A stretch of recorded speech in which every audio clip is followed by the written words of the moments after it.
min ahadil imanu illa bihima. Tidak sah seseorang imannya kecuali bihima ay bisyahadatain, kecuali dengan sempurna syahadat. Jadi iman kita tidak sah kalau syahadat kita enggak sempurna.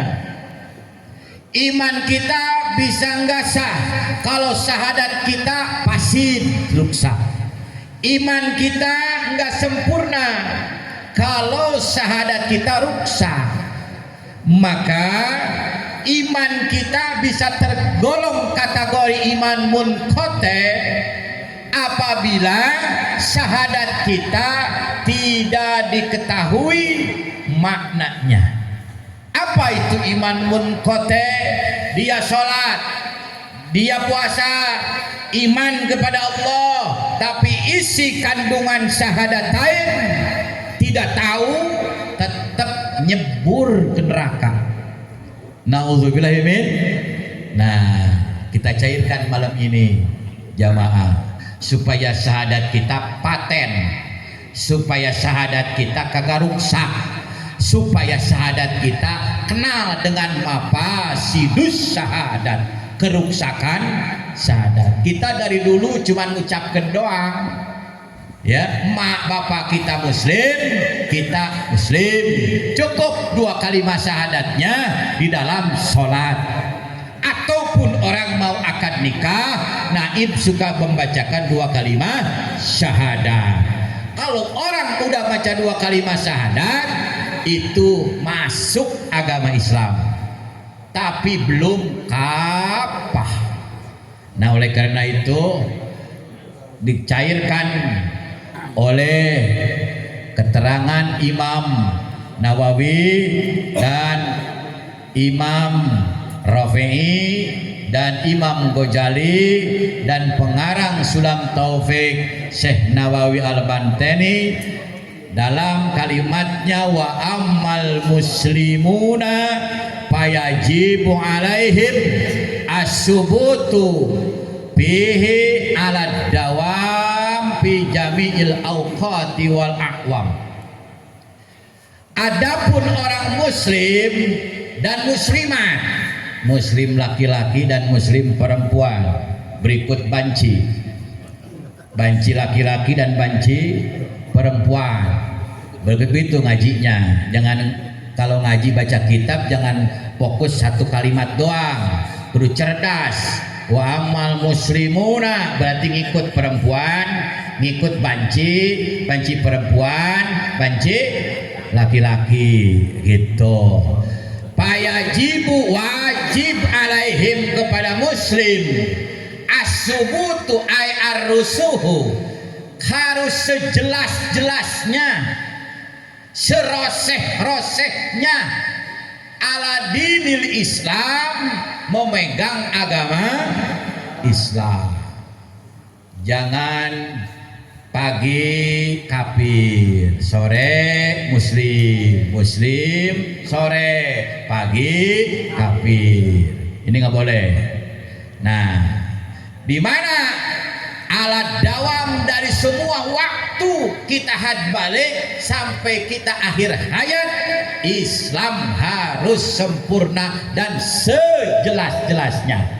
Di mana wadzalika bi ayyahsula min kulli fardin minhum iltijamu malajima, yaitu harus menghasilkan dari satu orang muslim, baik laki-laki maupun perempuan, wajib alaihi kepada muslim minal ahkami, mengetahui hukum-hukum yang ada di dalam ilmu tauhid. Tahu, 1 harus tahu pembatalan syahadat, 2 harus tahu keruksakan syahadat, 3 harus tahu pasifnya syahadat. Kita mah dulu cuma mengucapkan doa, tapi keruksakannya kagak tahu. Nah, ini bisa rusak syahadat kita. Khawatir kalau enggak dibahas malam ini, ajal datang, syahadat lagi ruksak, imannya tetap diragukan. Nah, itu mana diantaranya? Yang pertama, ad-dhahirati. Kita ini harus sejelas-jelasnya di dalam agama Islam mengetahui tentang dohirnya syahadat. Bagaimana caranya tentang dohir syahadat?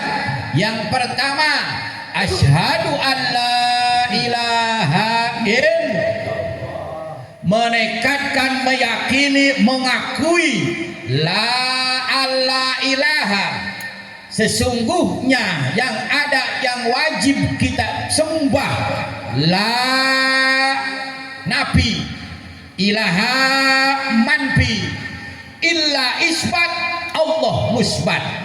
Jadi yang harus kita dibuang dohirnya dalam syahadat, yaitu ilahnya yang ditetapkan dalam hati Allahnya. Itu secara dohir. Jadi kalau ke sumber ibadah harus ada Allahnya, bukan ilahnya yang ada dalam hati kita. Nah, seperti apa? Contoh sholat. Yang ngegerakin sholat siapa? Allah. Yang angkatkan tangan siapa? Hakikatnya Allah. Yang ngerungkukkan sholat siapa? Hakikatnya Allah. Yang mengiktidalkan sholat siapa? Hakikatnya Allah. Yang nyujudkan kita sholat siapa? Hakikatnya Allah. Tapi yang jadi pertanyaan, hati kita ada di mana? Ayo, hati kita ada di mana? Nah, siapa yang ada di hati kita? Pacul, ilahnya berarti bukan Allah, pacul. Tuh dohirnya syahadat, rusak sholat kita. Sedangkan sholat kita semua yang kumpul di sini ngayap. Berikut saya nih, ngayap, nggak ada yang usul ilallah. Rusak kan? Minta surga, nonsen.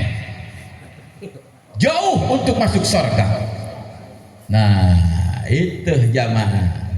Kita ketahuan sekarang siapa yang ada di hati kita, sedangkan syahadat kita la tidak ilaha yang ditiadakan. Mana yang ditiadakan? Duit ilah, bini ilah, motor ilah, benar gak? Ya, kopi ilah, tuh pekerjaan ilah. Nah, pangkat dan kedudukan ilah.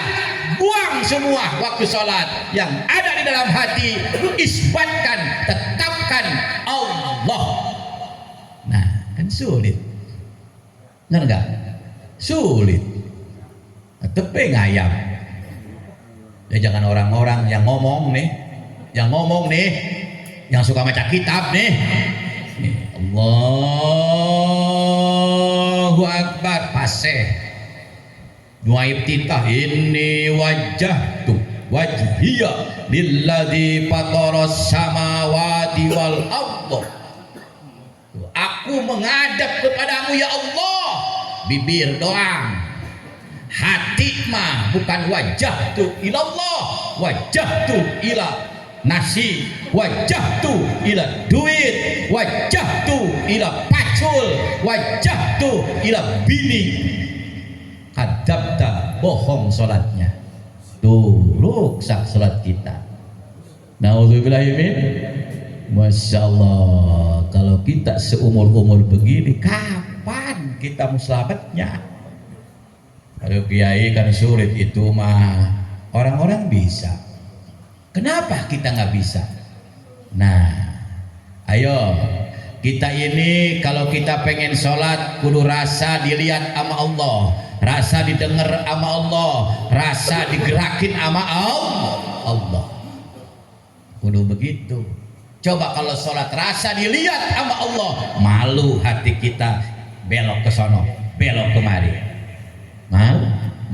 Rasa didengar sama Allah, Fatihah kita malu kalau rusak. Rasa digerakin sama Allah, la haula, tidak ada daya dan upaya kecuali Allah yang ngegerakin. Begitu puter itu semua sampai salam, insya Allah lama-lama jadi husul ilau. Tuh begitu. Ini datang kemari, yang ngegerakin siapa yang datang kemari? Siapa? Allah. Bukan WA kan? Syariat WA mah. Ya, yang ngegerakin Allah. Sampai nyampe kemari yang ngedudukin siapa? Allah. Sampai kita bisa ngedengar ratib, ngedengar maulid, siapa? Allah. Tapi hati habis ini madang apa orang? Madang. Ada hati habis ini madang apa orang ya? Kalau nggak madang mah repot kita nih kelantik. Nah, berarti ilahnya siapa? Madang ilah masuk ke hati. Kan kudunya isbatkan Allah. Mau ada apa di majlis ini? Mau ada madang, mau orang, mau ada air, mau kagak, mau ada makanan, mau kagak. Saya mah illallah hatu di sini. Ternyata pas beres kita madang makan, gak ditolak, padlum minallah. Itu pado dari Allah. Yang salah ini belum berangkat udah dibaca. Makanya saya mati madang dulu kan. Udah tahu ya, madang dulu saya, madang dulu, minum dulu, ngopi dulu. Ada baik kopi kita minum, orang baik udah ngopi gitu. Tuh ada baik makan kita makan, orang baik udah kenyang. Itu isbatkan Allah. Nah di sini kalau kita masih cenderung kepada ilah selain Allah, kita hampa. Kita baca sholawat hampa, kita baca ratib hampa. Kenapa? Enggak ada sinyal untuk husul ilallah. Kan kalau orang sedetik ada sinyal husul ilallah, air goyang, diminum berkah. Tuh. Kenapa wali kalau timbang ditiup doang waras orang? Kenapa? Husul ilallah. Kita mah sholawat 4444 dikasihkan sama orang yang sakit modar.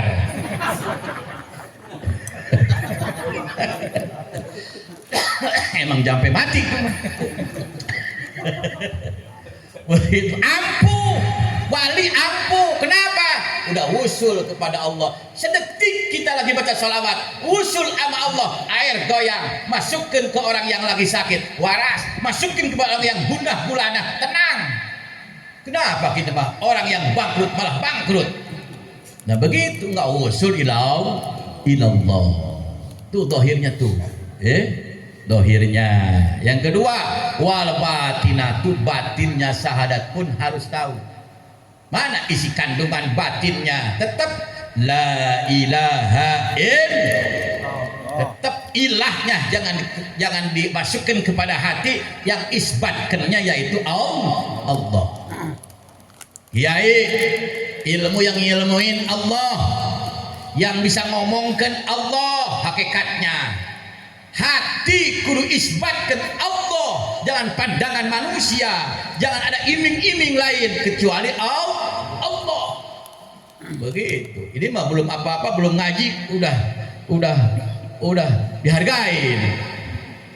Tuh, berapa ngundang Kiai Ono? Deh. Sekian, hancur untuk kiai. Berarti ilahnya itu duit. Kalau nggak ada duitnya, nggak ada amplopnya, mau ngaji celaka. Nah makanya kita tanamkan Allah, nerangkan hukum kudu bener-bener. Jangan pandangan manusia, jangan takut sama manusia. Nerangkan hukum, baca kitab, ada atasan belok dikit, Allah yang ngeliat, Allah yang ngedenger. Kudu begitu. Ada camat ke bupati, gubernur, jeblak baik kalau hukum, karena kita memang dipandang oleh Allah. Begitu jamaah. Nah, ataupun menangkan hukum nggak ngepas, dilihat kan oleh Allah, tuh didengar sama Allah, kudu ngepas.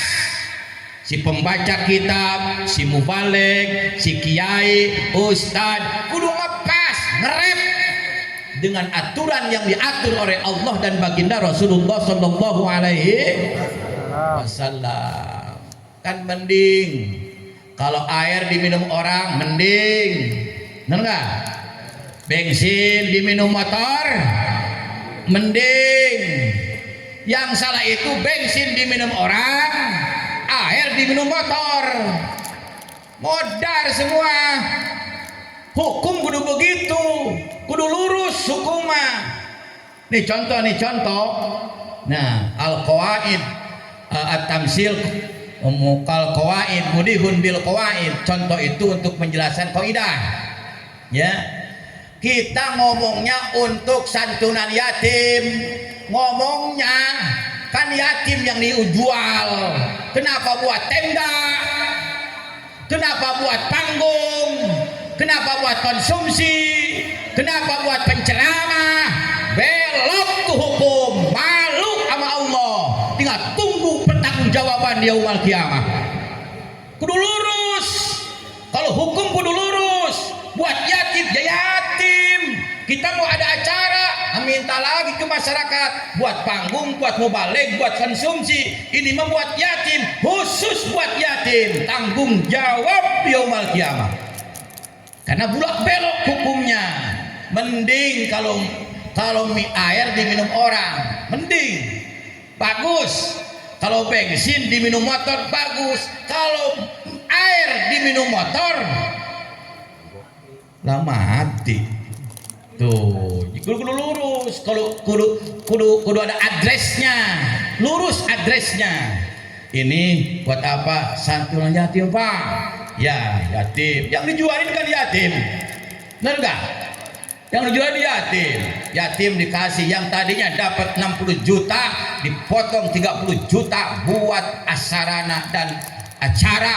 30 juta buat yatim, yang 30 juta ditagih sama yatim yaumul kiamah. Kadang ngejual buat yatim.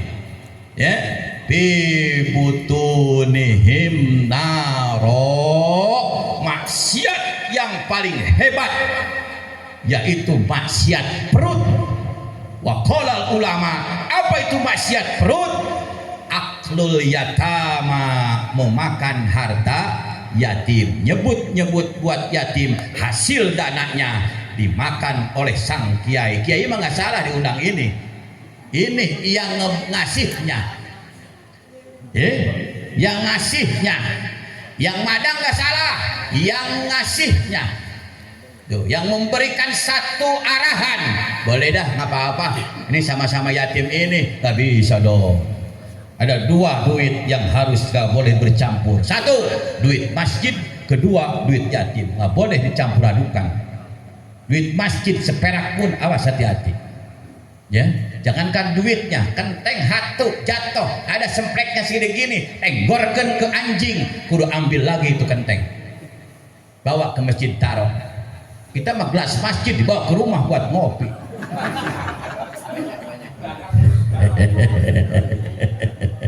Benar nggak? Nggak boleh. Hak masjid mah hak masjid, hak rumah mah jangan minum ke masjid. Masya Allah, musim kemarau ngambil ember buat air dari masjid, sholat kagak ngambil air. Hati tuh, hati. Aduh, masjid tuh, duit masjid, harta masjid nggak boleh dibawa ke rumah, apalagi dimakan, nggak boleh, jangan campur adukan. Kalau duit masjid udah taruh di bank, kalau ada mah gedean mah. Kalau timbang recehan nah udah ditaruh di kelopak. Begitu, taruh di kamar masjid ataupun kantor masjid. Begitu. Jangan bawa ke sana, bawa kemari. Waduh. Dikasihkan sama bini. Wah, bininya nyeng-nyeng mulu. Dikasih, dibelikan sama ikan. Ikan baru seminggu udah kejeng mati. Modar gitu jamaah. Jadi itu yang kedua, hak yatim seperak pun hati-hati. Kita mau adakan acara ngajak masalah santunan yatim, kudu lurus hukumnya, kudu jelas dong ya, kudu jelas. Ini buat yatim, udah fokuskan ke yatim. Kan ini ada mubaliknya, penceramahnya, kita ngambil lagi. Ini duit yatim udah dikumpulin, sekarang kita ngumpulin lagi buat satu tenda, panggung, mubaling, ya, dan konsumsi. Ayo kita ngampung lagi. Begitu. Apa-apa dari situ, ntar yatim berjualin yang kurus, waduh, yang ngurusin pada gemuk. Nah, hati-hati jamaah, kita harus lurus, kita batal syahadat kita, ruksak syahadat kita kalau menjelaskan hukum simpang siur. Artinya bulak belok itu hukum, nggak boleh. Jelas kitabnya, jelas keterangan hadisnya, kudu jelas dengan Al-Quran dan tafsirnya. Begitu jamaah, itu batin kita kudu lempeng nerangkan hukum. Nah, minal akwali, dari ucapan kita pun kudu ada syahadatnya. Jangan sampai ruksak syahadat kita. Di antara ucapan kita yang suka ruksak syahadat kita, tidak menerimakan daripada rezeki dari Allah. Nah, kita berangkat usaha, kenapa orang dapat duit? Itu ikhtiar yang dianjurkan oleh Allah. Hasil mah kagak kudu kita diarap-arap. Kalaupun hasil, alhamdulillah. Kagak hasil, patawakal Allah. Kudu begitu. Ya, kita mah ikhtiar doang, yang ngehasilkan mah Allah. Kan bini kita nih yang kagak akur mah. Setiap orang melangkah usaha kudu hasil baik. Dengerin apa? Ya, dengerin. Laki itu udah usaha, berangkat kerja, berangkat ikhtiar, berangkat usaha, yang menghasilkan dan tidaknya Allah. Kalau kita marah sama laki, syahadat kita rusak. Begitu. Syahadat kita rusak, yang menghasilkan Allah. Begitu. Kenapa bang balik? Kalau dapat duit gua head deh, celaka tuh. Head deh, waduh, bini itu ngomong gitu. Tadi kalau orang hasil cedok be. Itu bini kudu dipres. Kudu dipres syahadatnya. Ucapkan 2 kalimat syahadat. Laki-laki mah cuma ikhtiar doang, yang menghasilkan hasil. Iya betul, hasil dari pagi sampai sore. Kenapa hasilnya sedikit? Itu ucapan kudu dikembalikan kepada Allah. Mana Pak hasilnya? Ini duit berapa? 50.000. Bujuk busek. Ini dari pagi peleduk sampai sore dapat duit gocap. Masa boyo amat sih? Masya Allah, itu bini kudu mengucapkan 2 kalimat syahadat lagi. Nggak nerima rezeki dari Allah. Ini mah bagi laki-laki suami yang jujur ya Bu ya. Kalau yang nggak jujur mah nggak dibahas di sini mah. Bodo amat. Ya, ini mah bagi suami yang jujur nih. Ya, karena ada suami yang kagak jujur, dapat duitnya mah gope, ngomongnya mah bini gocap, itu mah tanggung jawab ibu dah. Ya ubah mah jongklokkan ke neraka.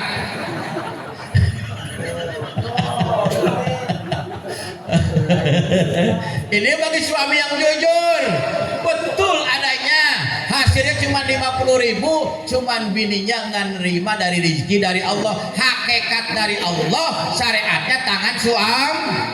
Mana dapat 50.000? Kudunya mah ahli tauhid, syahadat paten. Alhamdulillah, alhamdulillah Pak, begini ini rezeki dari Allah. Semoga kita berkah. Dan doa sama Allah. Tuh hebat bini begitu mah, adem sama polok.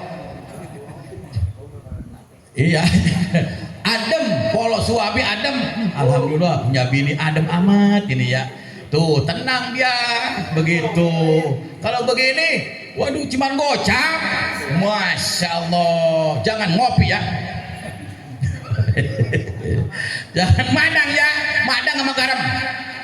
Masya Allah, ini buat bocah doang nih. Beras jual terdapat. Jangan ngerokok, jangan ngopi. Waduh, di backup itu lakinya. Masya Allah, nggak boleh begitu. Kita syahadat, kita mah ikhtiar, hasil atau tidaknya itu kekuasaan Allah semata. Begitu jamaah, baru syahadatnya paten. Kalau menerimakan rezeki dari Allah, kecil maupun gede, itu dari Allah Subhanahu. Ini ucapan begitu jamaah. Ini tukang tani nih, Kenapa nanam singkongnya setahun 9 bulan bagus pupuknya, pasti angkat segede-segede gini nih ubinya, pasti angkat bujuk, buset ini mah kelama doang nih singkong mesti begini ubinya tuh balangkan hapak. Nah itu gak nerima rezeki dari Allah, ruksak syahadat kita. Begitu semua di pentas dunia ini yang ngegerakin Allah. Begitu cuman nyareat kita mah. Nih saya nih, bukannya kita mendapatkan hidayah, semoga Allah semua yang kumpul dapat hidayah. Cuman syariat saya mengaji, mengucapkan dari kitab yang memberikan hidayah Allah, yang bisa mengamalkan kitab ini yaitu Allah hakikatnya. Cuman syariat kita mah udah ngedenger ya udah, terdapat kelakuannya begitu baik ya udah, cuma ikhtiar doang saya mah begitu. Nah itu jamaah, ucapan kita kudu dijaga, hati-hati kudu jaga, jangan sampai kita ucapan kita keluar daripada syahadatain ya, ruksak syahadat kita kalau ucapan kita nggak ada melebahin kepada Allah Subhanahu wa ta'ala. Begitu jamaah. Nah seperti kita hujan baik, aduh hujan ganti-gantinya ya, Masya Allah enak mau hujan. Nah itu juga batal syahadatnya, ruksak syahadatnya begitu.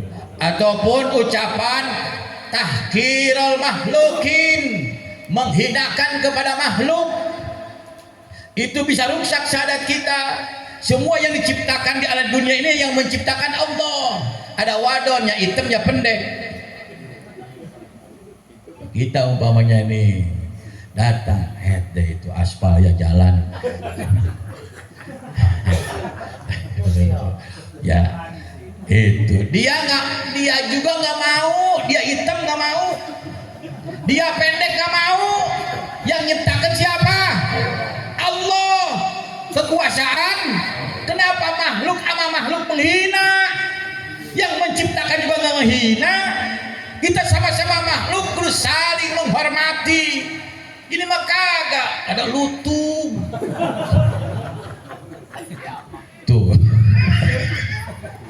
tuh ya, ada wadon pendek gendut udah kayak bola, udah boleh gelintingkan tuh bola. Masya Allah, dia nggak mau pendek, nggak mau gemuk. Yang menciptakan Allah. Sama jangan menghina atas makhluk Allah. Masya Allah, batal syahadatnya, rusak syahadat kita kalau ngomong sembarangan. Masya Allah, tabarakallah. Begitu ya, kudu saling menghormati, saling memuliakan antar sesama manusia, memanusiakan manusia gitu. Jangan sampai menghina sama orang miskin ya. Jangan menghina kepada orang fakir tuh. Jangan menghina kepada orang maksiat. Kalau masih kita enek sama orang maksiat, berarti orang kita yang menghinanya, berarti orang hina. Ada orang maksiat mulu, jangan sewot sama orangnya mah, sewot sama kelakuannya. Sama orangnya sama, dia nggak mau maksiat. Ini gerakan Allah semua juga. Begitu jamaah.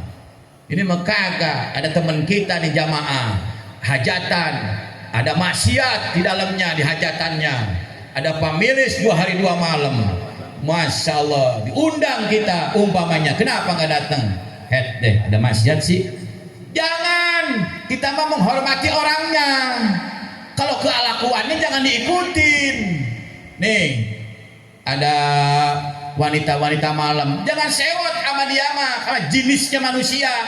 Sewotnya kepada kelakuannya. Begitu. Maka boleh dijadikan satu tolak ukur. Kata Nabi, yang sehebat-hebatnya itu orang yang merubah akhlak yang jelek jadi bagus. Gitu ya. Orang yang tadinya ini perempuan malam jalanan, nah baru kita islamkan, baru kita luruskan akhlaknya sampai muslimah yang paling solehah. Itulah daripada kiai ceramah kemana-mana. Hebat itu jamaah. Nah, makanya kita hati-hati ucapan nih, jangan sampai keluar daripada kalimat syahadat. Yang ketiga, mana ucapan kita yang keluar membapasin syahadat, kerusakan syahadat, yaitu tidak mengakui kekuasaan Allah ataupun menguasakan kekuasaan Allah kepada makhluk. Kullu ma siwahu fahuwa makhlukun. Setiap selain Allah itu makhluk. Selain Allah itu makhluk. Semua iftikar butuh sama Allah. Memedi butuh sama Allah. Jin butuh sama Allah. Juri butuh sama Allah. Setan, nah, kita butuh sama Allah. Setiap ain Allah iftikar semua juga. Allah yang istighna. Nah, mana diantaranya menguasakan orang? Ada kekuasaan selain Allah. Contoh, dia mau hajat. Kenapa hajat? Suka ada yang ganggu baik kata orang-orang. Tuh kata aki-aki, mau hajat ya? Iya. Kalau mau hajat, kudu hati-hati di kampung ini mah kudu nyuguh dulu di pohon beringin yang gede ono. Oh begitu, iya. Karena kalau nggak disuguh, entarnya acak-acakan tuh tenda. Makanan habis baik, diambil nama dia. Oh iya dah, bawa kopi pahit, kopi manis, teh pahit, susu, bakakak ayam, congcot ini ke apa namanya, nasi, tuh telur. Nah bawa ke sono. Nah dia ngomongnya begini, nih makanan, saya mau hajat nih, jangan mengganggu ya. Tuh yang ada di pohon beringin ini, pokoknya jangan ngeganggu. Saya mau hajat 2 hari 2 malam nih. Nah, kita taruh di situ. Berarti ada kekuasaan selain Allah. Siapa dia? Pohon beringin. Nah, abisnya mah sama tukang ngarit. Yang ngarit lapar dia. Ada bahan pohon beringin, ada kopi, ada nasi, ada bekakak ayam. Itu enak be dia mah. Pas dimakan, pas dilihat abis bener abis. Padahal mah yang ngarit kekenyangan begitu, di mana digubung. Nah itu nggak boleh menguasakan selain kepada Allah Subhanahu. Ada orang yang sekaratul maut 3 hari 3 malam belum mati. Ini ucapan kita nih. Dulu nih, sekarang masih ada. Nah kata aki-aki begini, ini orang punya pengasihan nih, dari dulunya nih laris baik sama wadon.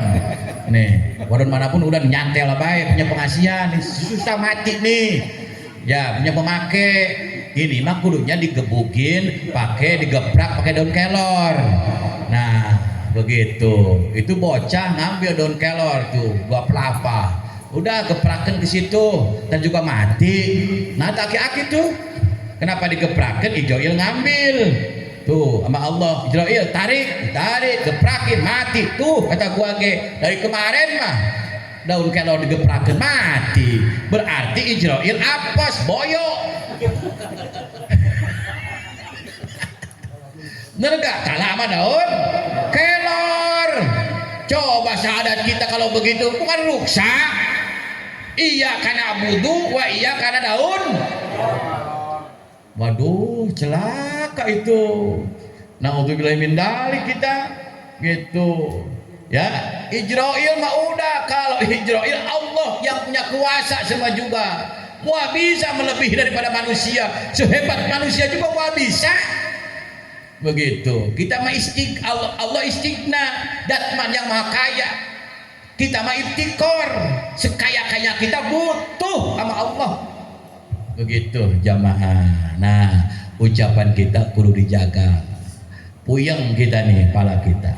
Ditanya sama temennya, enakan kepala? Masa itu bodrek? Ya itu bener. Tuh. Berarti kan ada kekuasaan yang mewaraskan itu bodrek, bukan Allah. Allahnya kemana? Isbatkan di hati kita. Syariatnya bodrek, hakikatnya Allah. Begitu. Nah jamaah, yang ngenyangkan perut siapa? Allah. Syariatnya nasi. Tuh kata Allah, mual kenyang 2 bakul, mual. Yang ngenyangkan Allah Subhanahu wa ta'ala. masalah syariat kita mah. Nah, oleh karena itu, yo jangan sampai rusak syahadat kita. Wa niyatin, niat kita kudu lurus, isbatkan kepada Allah. Berangkat kita mau kemari ke majlis, niatkan lillahi ta'ala. Saya ikhlas lillahi ta'ala. Mau ada apa di sono terserah, sama karena Allah, begitu. Kan kita mah kagak, apalagi ustadz dan kiai. Kalau keduman berkat sewot dia mah. Padahal itu gerakan siapa? Allah. Kita diundang sama orang. Kenapa orang diberkatin? Tuh, oh diberkatin orang, jamaah diberkatin, kiai orang. Jangan komen balik. Itu gerakan Allah. Ya, ini belum rezekinya saya sampai sini, saya mau balik be. Tuh begitu. Ini mah kagak. Lu orang gablek polo ya, gablek pikiran. Orang-orang dikasih kita kagak. Jangan kita ini digerakin semuanya sama Allah Subhanahu wa ta'ala. Begitu, zaman niat kita kudu lurus lillahi ta'ala. Yang terakhir, wa'af'alin, pekerjaan kita kudu lurus nisbatkan kepada Allah. Ya, jangan karena bini, jangan karena anak, lillahi ta'ala. Bismillahi tawakkaltu Allah, la haula wala quwata illa billah. Berangkat usaha. Begitu. Hasilnya buat istri dan anak. Begitu. Baru tuh cocok kalau begitu. Jadi ibadah kalau lillahi ta'ala. Kalau kita karena bini, waduh rusak. Hasilnya kalau gede kecil, nah ntar ada maidoknya istri kita. Begitu jamaah. Jadi kudu karena Allah semata. Pamimma yajibu ala mukallafin ilmuhu. Dari sebagian yang wajib kepada mukallaf ilmuhu, tahu tentang ilmu syahadat. Syahadat ada dua, uluhiyah, yang kedua nabawiyah. Syahadat uluhiyah asyhadu an la ilaha illallah. Syahadat nabawiyah wa asyhadu anna muhammadar rasulullah. Ada di dalam hati kita. Tuh, itu modal kita, pondasi kita sampai mati jangan luntur dan lentur. Itu syahadat kita. Ya. Kenapa? Modal kita cakar ayamnya dalam rumah, dalam ibadah, dalam agama adalah syahadatain. Salat rajin, puasa rajin, sedekah rajin, syahadat hancur. Kayak seperti pala di kita mah. Kalau pala hancur, tangan ikut hancur. Tapi kalau tangan hancur, pala kagak, masih hidup. Bener gak? Tuh, makanya patenkan syahadat kita. Jangan sampai satu zahirnya, kedua batin, ucapan, niat, pekerjaan lillahi ta'ala. Isbatkan Allah dalam kehidupan kita. Kalau kita udah enak dengan Allah, maka kagak ada yang sulit dan kagak ada yang capek dalam ibadah kita. Datanglah, kata Imam Ghazali, barang siapa yang akan datang dalam ibadah husul ilallah, timbul halawatul ibadah, akan manisnya ibadah. Nih, baca sholawat akan manis, baca tim akan manis. Nggak ada yang begini, aduh ngantuk, nggak ada, karena belum manis. Baca sholawat tengah malam 4444, enak dan manis. Nah, itu kalau udah halawah dalam ibadah. Kan kita mah kagak. Imam baca wasamsi sama sabihis subuh, mangapnya udah 15. Belum manis kita. Benar gak? Tuh, giliran lihat dangdut 2 jam, 3 jam, semalaman kuat. Kenapa? Manisnya di dalam maksiat kepada Allah. Ibadah pahit, tokek, paria. Itu jamaah. Jadi kita maniskan ibadah kita. Itu enak kan kalau udah manis mah dalam ibadah. Tuh, salat tarawih juga kita baru manis. 23 rakaat, 20 rakaat. Gak ada yang bismillahirrahmanirrahim. Belum manis kita mah. Digeber bae udah. Itu pun pahit geber kayak. Nah, itu jamaah rahimakumullah. Jadi wajib kita mengetahuinya. Manusia, kata ulama, di alam dunia ini, di dunia ini dikasih 4 ujian. Jadi nih, ya, 1 ujian nikmat, kedua baliat, ya, baliat, ujian baliat, yang ketiga ujian taat, yang keempat ujian maksiat. Ini 4, kembalikan kepada Allah. Nih